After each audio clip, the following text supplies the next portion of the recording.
어려운 시대지만 이렇게 함께 모여서 예배하고 주님께 갈 수 있는 것이 얼마나 감사한지 모르겠습니다. 우리 먼저 같이 말씀 보도록 하겠습니다. 같이 보실 말씀은 히브리서 11장 7절. 노아는 성경에 보니까 두 가지를 말하고 있습니다. 오늘 본문에 보니까 첫 번째는 보이지 않는 일에 경고하심을 받았다 그랬어요. 보이지 않는 일에. 그리고 두 번째는 그래서 방주를 준비했다고 했습니다. 근데 예수님께서 뭐라고 하셨냐면은 예수님이 이 땅에 다시 오실 때 노아의 때와 같다 그랬어요. 깨어 있어라, 그날은 속히 올 것이다. 여러 가지 것을 말씀하고 계십니다. 노아는 보이지 않는 일에 대해서 경고하심을 받아서 준비했는데 그 준비하는 거를 핵심적으로 히브리서 11장 7절에는 딱 한 단어를 말했습니다. 경외함으로. 하나님은 리더들을 찾고 계세요. 하나님께서 말씀하신 리더는 뭐냐? 하나님의 뜻을 행하는 그 리더십, 영향력을 행사하는 자들이에요. 그래서 어떤 의미에서 보면은 모든 그리스도인은 영적 리더십이 있어야 됩니다. 그리고 성장을 하면 할수록 힘을 갖는 게 정상이잖아요. 그렇죠?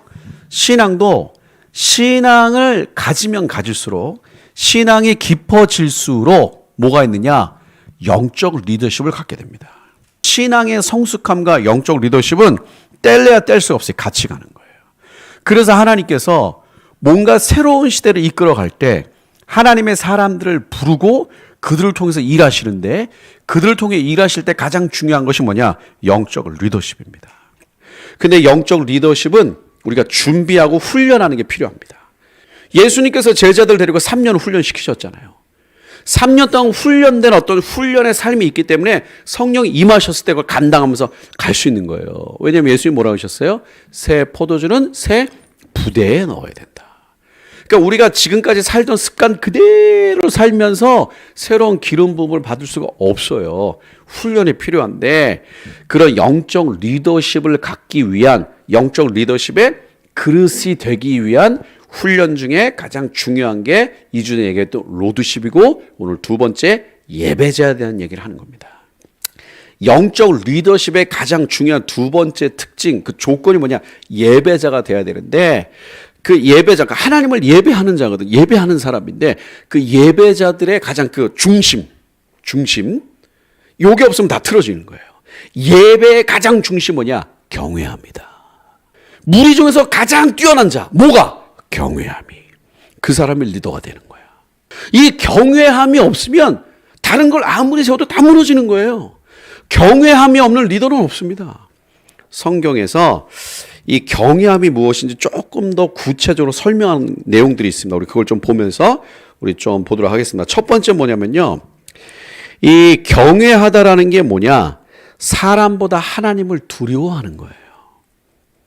내가 하나님을 경외합니다 라고 했을 때 나타나는 우리의 어떤 태도와 반응 중에 하나가 뭐냐면은 사람보다 하나님을 두려워하는 겁니다. 경외한다라고 했을 때 의미 중에 하나 뭐냐면은 하나님을 섬기는 게 내 인생의 최고의 유산이라고 생각하는 거예요. 우리 부모님 너무 가난해요. 여러분, 여러분의 부모님이 여러분에게 줄 수 있는 최고의 유산은 뭐냐? 하나님을 경외하는 거예요.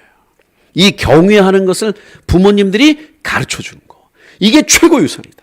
하나님을 경외한다는 뭐냐? 세 번째 보니까 하나님을 경외한다고 했을 때는요. 존재만으로 경외한다 이거예요. 존재만으로 경외한다. 그러니까 하나님을 경외할 때 대가를 바라는 마음 자체가 없이 하나님이 내게 주신 것 때문에 경외하는 게 아니라 하나님이라는 존재 때문에 경외해야 된다. 또 하나 보면 하나님을 경외한다라는 게 뭐냐? 이거 시편에서 이렇게 표현합니다.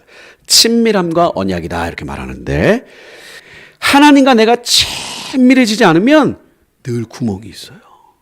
여호와의 친밀함이 누구에게 있느냐? 시편에 보니까 뭐예요? 하나님을 경외하는 자에게 있어요.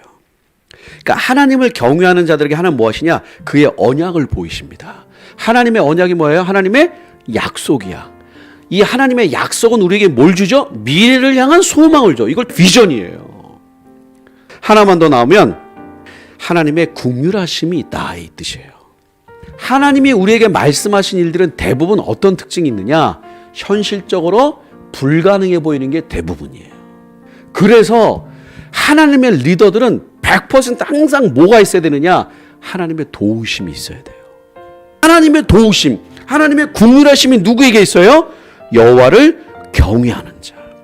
아버지가 자식을 긍휼히 여긴 같이 하나님을 경외해야 하나님의 사람으로서 그 본질을 지킬 수가 있는 거예요. 우리 이 땅에 우리 청소년들이 어려운 시대지만 정말 하나님을 경외하는 자들 온전히 일어나서 주를 따라갔으면 좋겠습니다.